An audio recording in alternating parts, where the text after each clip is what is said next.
I want you to do something a little radical right now, like wherever you are listening to this. Yeah, just take a second. Exactly. I want you to literally unclench your jaw. Just let it go. Drop your shoulders. Most of us don't even realize we're tensing up, you know? Right. And look, I don't care if you just finished, a grueling 12-hour shift on the hospital ward, or if you just stepped off a loud, dusty job site. Or even if you're just mentally exhausted from staring at screens all day long. Leave it at the door. It's over. You are officially entering quiet mode. So just take a deep breath. That's the baseline we need for this. It really is. And now I want you to look at the phone sitting next to you, or maybe the smartwatch on your wrist. Every single time that screen lights up, every time it buzzes, it steals exactly 23 minutes of your life. Welcome to the deep dive. It really is a staggering number to confront when you put it like that. 23 minutes Yeah. from one buzz. Yeah, because we tend to measure interruptions in like the seconds it takes to glance at a screen, right? Whoa! We completely ignore the massive cognitive debt we incur the moment we look away from our deep work. And that cognitive debt, that is exactly the central target of our mission today. Okay, let's unpack this. We are exploring The Sovereign Architect's Guide by Chillstar 08. Specifically, episode 6, which is titled Deep Work Dynamo, How to Finish Your Week in 4 Hours. Right. And if you remember in our last deep dive, we talked about installing the drawing those boundaries and reclaiming your personal space. But clearing the space is just step one. It actually reveals a much deeper, much more intimidating problem. Yeah, the void. What are we actually supposed to be building in that silence we just fought for? Because if we don't have a blueprint, the noise of the world is just going to rush right back in to fill it. Oh, for sure. We have this natural horror of a vacuum. The second our schedule opens up even slightly, our instinct is to pack it with activity. We just have to be doing something constantly. Exactly. We are culturally conditioned to equate motion with progress. Yeah. But Chillstar 08 introduces a really brilliant distinction here. She talks about the trap of idling. I love this concept so much. Think about a car engine, right? Mm-hmm. The engine is running, the pistons are firing, it's burning through all this expensive fuel, making a ton of noise and vibration. But the car is in park. Yes, it isn't going anywhere, and that is what most of our daily quote-unquote busyness looks like. We feel incredibly productive because we are in constant motion. Right. You check a text message while you're sitting at a stoplight. Or you answer a quick email while walking from your car to the front door. You stare at a spreadsheet on your laptop while, your family dinner is sitting right in front of you, literally getting cold. And that right there is the illusion of productivity. You end your day feeling physically and mentally depleted because you were constantly doing something. So you didn't actually do anything that matters. Exactly. If you step back and evaluate your legacy, Mm-hmm. the deep, meaningful work, the art, the business strategy, the relationships. Right, the relationships that actually move your life forward. None of it progressed. You spent 8 hours idling. You were everywhere, which means you were truly nowhere. Man, that hits hard. And this brings us back to that terrifying 23-minute statistic from the research she cites. I don't want to just gloss over this. No, we definitely shouldn't. Because understanding the mechanism behind it is crucial. Why does a 5-second distraction cost us almost half an hour? It basically comes down to how our prefrontal cortex manages working memory. Your brain is not a computer processor that can just run multiple applications in parallel. Right. We can't actually multitask. Exactly. When you are doing deep work, say writing a complex proposal, your brain loads this massive fragile web of context into your working memory. Like holding all the pieces of a puzzle in your hands at once. Yes. You are holding multiple variables, ideas, tones all at once. So when your phone buzzes and you glance at a text from your partner asking about groceries, your brain is forced to execute a context switch. So it has to dump all the proposal data just to load the grocery data. It literally flushes the working memory buffer, yeah. It has to process the new rules and the emotions associated with that text message. Wow. And then when you turn back to the proposal, you cannot just pick up where you left off. Your brain has to laboriously rebuild that entire web of context from scratch. Oh, I hate that feeling. Were you just staring at the screen like, what was I even saying? Right. It has to retrieve the thread of your argument. Remember the tone you were using, recall the variables.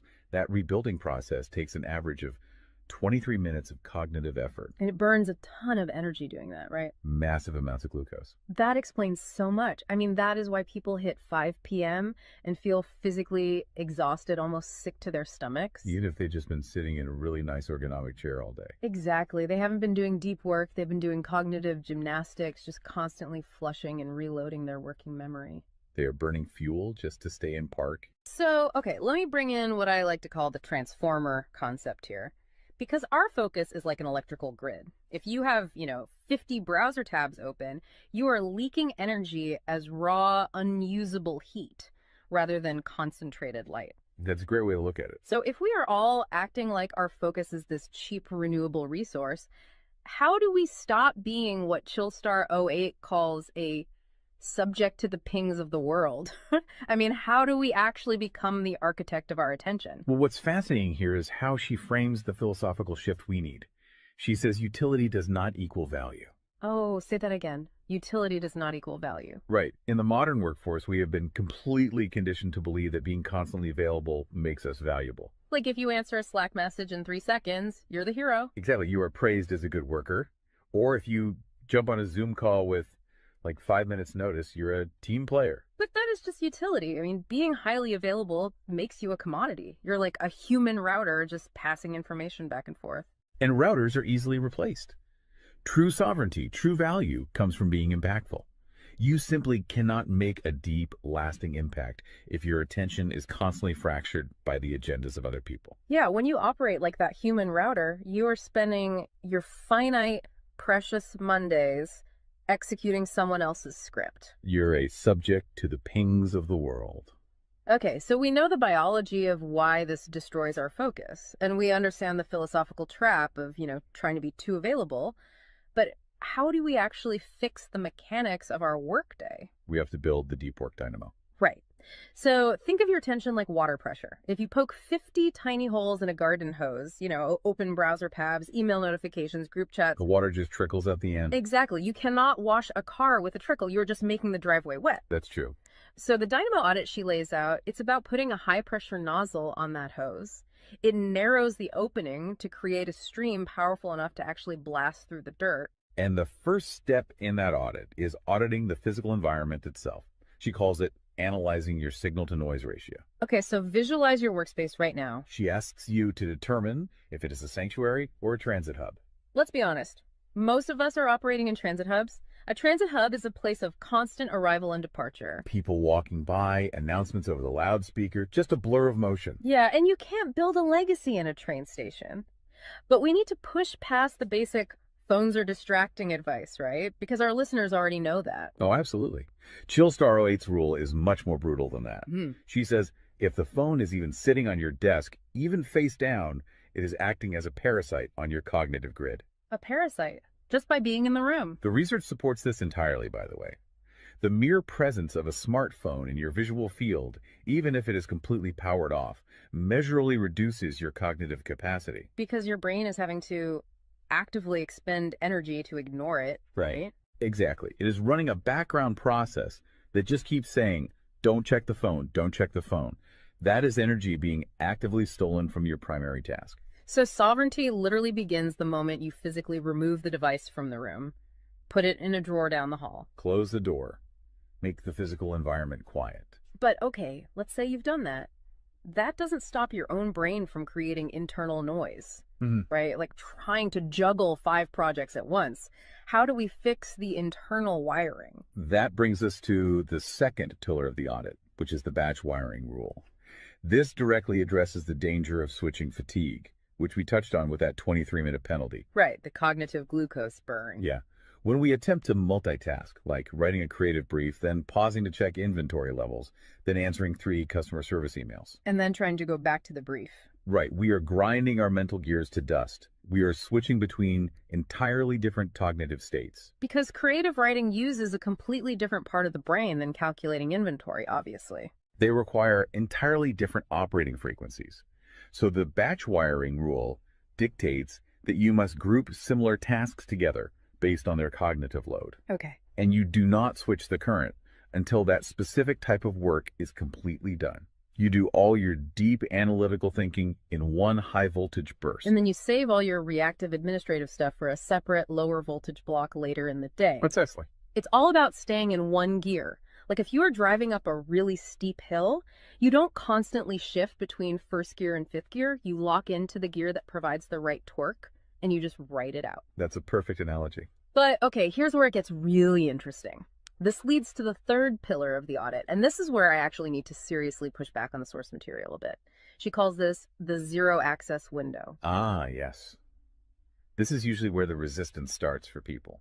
Because it sounds impossible for a normal person. She says you cannot just plan to be focused, right? You have to legally schedule it. You have to lock in one sovereign hour. Yeah, 1 hour where you are legally dead to the outside world. No boss, no family, no, hey, do you have a second for a quick question? Just you and the blueprint. It's extreme, yes. But let's do a reality check here. I mean, I see how that works for a solo digital entrepreneur or a freelance writer, but what about someone whose literal job description is to be available? Right, like an IT support specialist. Or a floor manager, or a nurse on a ward, or even, a parent at home with a toddler. How do they justify just vanishing? It feels like this advice only applies to a very specific, privileged type of worker. That is the most common and, frankly, the most valid hurdle to this entire system. But we really have to look at how the principle scales, and we have to look at the internal psychology of the worker. Okay, walk me through that. First, let's address the context of Chillstar '08's own life. She is not some solitary monk living on a mountain. She is a wife, a mother, and a grandmother. Oh, wow. Okay. Yeah, and she runs a luxury travel agency and a digital marketing business. Her entire professional and personal life is built around communication and client management. She probably receives hundreds of legitimate demands on her attention every single day. So she is really in the thick of it. She isn't just speaking from some ivory tower. Far from it. She implements the zero access window because of those demands, not in spite of them. Now, for the IT manager or the nurse, obviously, you cannot vanish while on active duty if your role is acute response. Right. You can't ignore a burning server or a patient monitor. Exactly. But the principle applies to the deep work surrounding the active duty, the scheduling, the charting, the strategic planning. Even in highly reactive jobs, there is legacy work that gets pushed to the margins. That makes sense. And the challenge isn't just logistical, it is deeply psychological. It's the internal guilt, isn't it? Yes, exactly. People feel like bad employees or bad parents or bad partners when they set a hard boundary. Yeah. We tie our entire self-worth to our responsiveness. We think, if I am not instantly available, I am failing them. Man, that is so true. We feel guilty for taking an hour to ourselves. But setting a zero access window is not about neglecting your family or your team.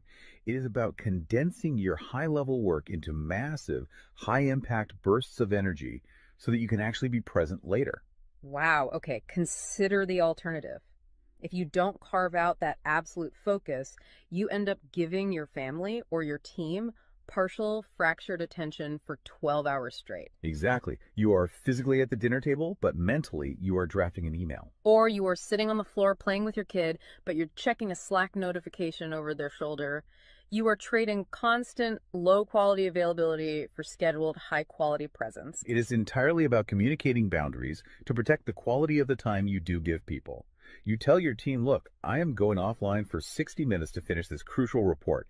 If the servers literally catch fire, call this specific emergency number. Otherwise, I will address all questions at 11:00 a.m. Right. You aren't vanishing to hide. You are vanishing to get the work done efficiently so you can actually live your life. Which brings us to the ultimate why behind this entire system. Because once you fight through that guilt, once you build this 4-hour fortress, you have to know what it is all for. It's not just about becoming a hyper-efficient robot. No, because if you use these tools just to do more of your boss's busy work or to take on 3 more stressful projects, you have entirely missed the point. You are just speeding up the treadmill. If we connect this to the bigger picture, the destination we are driving toward is a concept she calls passive magnetism.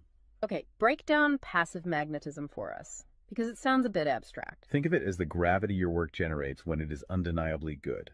Most people operate with active desperation. They are loudly networking, constantly posting, aggressively chasing clients or promotions. Just relying on sheer volume to get noticed. Right.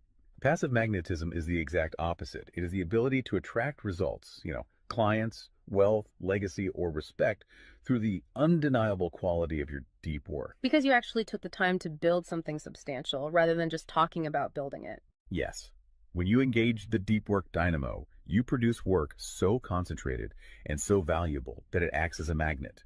You don't have to chase the market comes to you. And the ultimate prize of achieving that passive magnetism isn't just more work. The prize is time. Time is the ultimate currency. The dream of the sovereign architect is to finish an entire week's worth of business output in just 4 hours. You do this high voltage work often while the rest of the world is literally still hitting the snooze button. You free up the remaining hours so you can go be a traveler, so you can be a creator. So you can be a fully engaged grandparent like Chillstar 08. Exactly. She frames it beautifully in the source text. She says, we wire for silent so we can live in volume. Oh, I love that. We embrace the discipline of the quiet fortress so that our actual lives can be loud, vibrant, and fully experienced. We are finally taking control of the dial. But, making that shift from a frantic, reactive employee to a calm, sovereign creator requires a massive shift in identity. You have to tune your mind before you sit down to do the work. It is really difficult to just sit down at a desk and instantly command your brain to perform deep work, right? Especially if you've spent the last hour navigating traffic and listening to the news. You need a transition ritual to cross that threshold. And Chillstar 08 provides something for this transition called the Chillstar's Creed. It is designed to be a grounding frequency. It really centers you. Yeah, so I want you, the listener, to use this. I want you to imagine a slow, steady heartbeat in the background. Just a deep, resonant 528 hertz frequency. Just let the frequency of these words settle into your mind before you initiate your deep work. Ready? Take it in. I am grounded in peace. I am reaching for my stars. My light is my own. I am a star and I will shine bright. I will reach for the sky. I release what was. I embrace what is becoming. Using a creed like that is just such a powerful behavioral trigger. It really shifts your state. When you speak those words, even just internally, you are consciously reminding yourself that your light, your focus, your energy is your own. It does not belong to your inbox. This does not belong to the algorithm. Right. You are releasing the frantic energy of the morning and embracing the sovereign focus of the architect. So we always want to translate this high-level theory into ground-level reality for you. We don't want you to just listen to this and go right back to idling. Definitely not. Here's your 1% install. This is your micro-win to take action on this deep dive immediately. Tomorrow morning, before the world starts demanding your attention, before you check a single news site or open your email, I want you to set a timer for exactly 60 minutes. Put your phone in another room entirely. Yes, physical distance. Do not open any extra browser tabs. Pick one legacy task, just one, and flip the switch on your very first sovereign hour. And be prepared for it to feel incredibly uncomfortable at first. Your brain will crave the dopamine hit of a notification. Oh, you will feel an almost physical itch to check your messages. But if you can sit in that silence, if you can endure that initial friction, you will watch the dynamo start to spin. You will enter that flow state, and the old blueprints of hustling and grinding will be completely burned away. And look, if you want the actual templates to automate this piece, the specific tools and step-by-step guides to build the system out completely and protect your location-independent freedom, you can join the Sovereign Fortress on the Chillstar 08 school community. All the blueprints are there waiting for you. They really are. As we wrap up this deep dive, I want to leave you with one final thought to explore on your own. We have spent this entire session talking about the mechanics of work. We've talked about condensing your week's output into just 4 hours of pure, undistracted focus. But if you actually achieve that, you're going to be faced with a beautiful, kind of terrifying question. What's that? Who are you going to become in the remaining 164 hours of your week? What if your true legacy has absolutely nothing to do with what you produce while you are busy, but entirely to do with who you are when you are finally completely silent? Wow. Unclench that jaw. Drop those shoulders. Step into the quiet. Go be great and flip the switch. We'll see you on the next deep dive.